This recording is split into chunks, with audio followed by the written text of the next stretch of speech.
Hello दोस्तों, welcome back to मैत्री zone. तो लास्ट के 2 एपिसोड में हमने जाना था कि कैसे मुझे पता चला कि मैं प्रेग्नेंट हूँ और वो हॉस्पिटल बिल्कुल अच्छी नहीं थी। साथ में मैं बीमार पड़ गई थी, बुखार हो गया था और हाई डोज वाली दवाएं लेने की वजह से मुझे बहुत ज़्यादा तकलीफ़ हुई थी। तो आज के वीडियो में हम आगे की स्टोरी के बारे में बात करेंगे। तो प्रेगनेंसी तो मेरी 3 महीने तक कंप्लीट हुई थी, यानी फर्स्ट ट्राइमेस्टर जिस कंप्लीट होने वाला था 12th वीक में। उसके पहले मेरी जॉब तो चालू ही थी और जहाँ पे मैं बता रही थी वो डॉक्टर ने हमें हार्ट बीट भी नहीं सुनाई थी बेबी की। तो प्लीज़ अगर आप प्रेग्नेंट है, फर्स्ट टाइम प्रेग्नेंट हैं और आपको किसी ने गाइडेंस नहीं किया है, तो जैसे ही प्रेगनेंसी कंफर्म हो जाती है उसके नेक्स्ट 2 वीक में बेबी की हार्ट बीट आनी चाहिए, यानी 6 या 7th वीक पे बेबी की हार्ट बीट आनी चाहिए। अगर आपके डॉक्टर आपको नहीं बता रहे हैं तो प्लीज़ आप आपके डॉक्टर को पूछिए कि बेबी की हार्ट बीट आ गई कि नहीं आई। मेरी स्टोरी के बारे में बात करूं तो जब मेरा 12th वीक कंप्लीट होने वाला था तब तक मुझे पता नहीं था कि बेबी की हार्ट बीट है कि नहीं है। और मेरे 12th वीक में मुझे थोड़ा सा डिस्चार्ज हो गया था और बारिश का मौसम भी था और पूरे ब्लड निकल रहा था। और उस नाइट करीबन रात के 12-1 बजे थे और मैं ड्यूटी पे थी और वैसे हालत में मुझे ड्यूटी करनी पड़ गई थी और पूरे नाइट में पेन में थी। घर पे भी आ गई थी उसके बाद में छुट्टी लेके इमरजेंसी में। और इमरजेंसी वो हॉस्पिटल में इमरजेंसी के लिए अवेलेबल नहीं थे डॉक्टर, तो मुझे नेक्स्ट डे एडमिट होना पड़ा। पूरी नाइट में पेन में थी और ब्लड के बड़े बड़े क्लॉट निकल रहे थे। आप मानोगे नहीं, कम से कम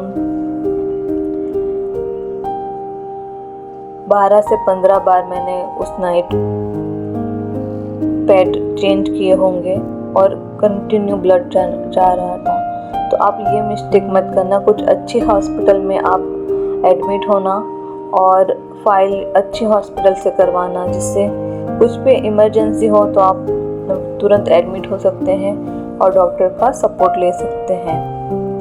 और प्लीज़ कोई अच्छे लोगों को पूछिए आप, जिनकी डिलीवरी हुई हो या जिनकी प्रेगनेंसी चालू हो, तो वैसी लेडीज़ को आप पूछें कि आप कौन से हॉस्पिटल से बता रहे हैं, तो आपको एक अच्छा आइडिया मिलेगा।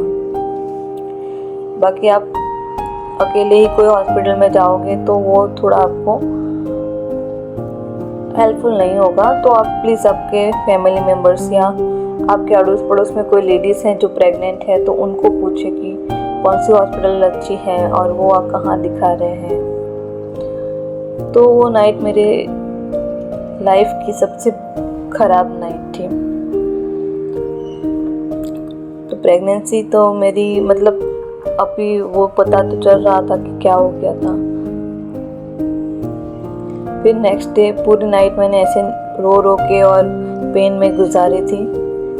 और नेक्स्ट डे फिर हम सुबह 9 बजे ही हॉस्पिटल चले गए। डॉक्टर को आने में 1-2 घंटे थे तो वो आए। फिर नर्स ने मुझे इंजेक्शन लगाया था, मतलब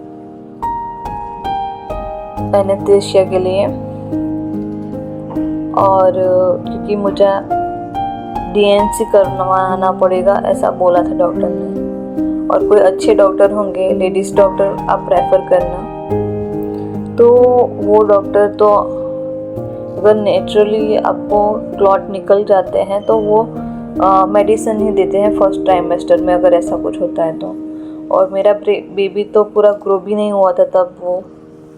और क्योंकि हार्ट बीट ही नहीं आई तो बेबी ग्रो नहीं हो पाया था और सैक वैसा ही था। और इसके पहले जब हमने बताया था ना, तो उसके पहले ये डॉक्टर ने हमको बोला था बड़ी सोनोग्राफी करवाने के लिए। तो उसी दिन हम सुबह गए थे पहले, तो उसमें देख रहा था सैक जो बना है ना, जो मतलब बेबी के अराउंड जो पानी का सैक होता है ना, वो बन गया था 12 वीक का। लेकिन अंदर जो बेबी का जेस्टेशनल सैक होता है, योग सैक होता है ना, योग सैक जो था ना वो करीबन 6 या 7 वीक का ही था। मतलब ग्रो ही नहीं हो पाया था, हार्ट बीट ही नहीं आई थी। और जो जेस्टेशनल सैक जो मैं बोल रही हूँ आपको, उसका प्रोटेक्शन वाला सैक रहता है, वो करीबन 12 वीक का हो गया था। तो डॉक्टर ने उस फाइल में लिखा था कि little haemorrhage on gestational sac, मतलब और no heart beat in foetal yolk sac. तो ऐसा लिखा था। तो हमको फिर डीएनसी करवाना पड़ा। और डीएनसी में होता है एनेस्थीसिया दिया जाता है और अपने आप तो बेहोश हो जाते हैं और पूरा अंदर से वो निकाल देते हैं। तो ये बहुत ही ज़्यादा बैड मोमेंट था मेरी लाइफ का, मेरे हस्बैंड की लाइफ का। और जब मुझे इंजेक्शन दिया गया था तब तो मेरे हस्बैंड खुद बेहोश हो गए थे कि क्या होगा कुछ। और वो होने के बाद, डीएनसी होने के बाद मतलब सफाई बोलते हैं, हम नॉर्मल लैंग्वेज में बोलते हैं कि सफाई करवाना पड़ा। और उसके बाद मैं और मेरे हस्बैंड, मैं तो होश में ही नहीं थी और डॉक्टर ने बोल रखा था मेरे हस्बैंड को और फैमिली मेम्बर्स को कि इनको सोने नहीं देना है, जगा के रखना है। तो जैसे मैं बाहर आई तो मुझसे सब बात करने लगे कि, लेकिन मैं पूरे स्टेट ऑफ माइंड मेरा पूरा हिल गया था। मैं कोई भी मतलब वैसे आंसर दे रहे थे, मतलब मुझे पता भी नहीं था कि मैं उस टाइम क्या बोल रही थी, क्या नहीं बोल रही थी। और वो दिन था जन्माष्टमी का, और मतलब जन्माष्टमी अगली नाइट को थी और दयांडी मतलब जो थी गोकुल अष्टमी, वो नेक्स्ट डे थी। तो उस दिन ऐसा बड़ा कुछ हुआ मेरे साथ और मैं पूरी हिल गई थी अंदर से। लेकिन भगवान जो चाहते हैं वो करते हैं और शायद वो हमारे लिए अच्छा ही करते हैं। तो वैसे मान के मैंने उसको ज़्यादा, तब तो मैंने उस स्टेट में कुछ थी नहीं कि मैं कुछ अच्छा सोचूं या नहीं सोचूं। मैं पूरी मतलब टूट गई थी। और फिर मुझे 45 डेज़ तक एक जो टैबलेट होती है उनकी, वो दिया गया था।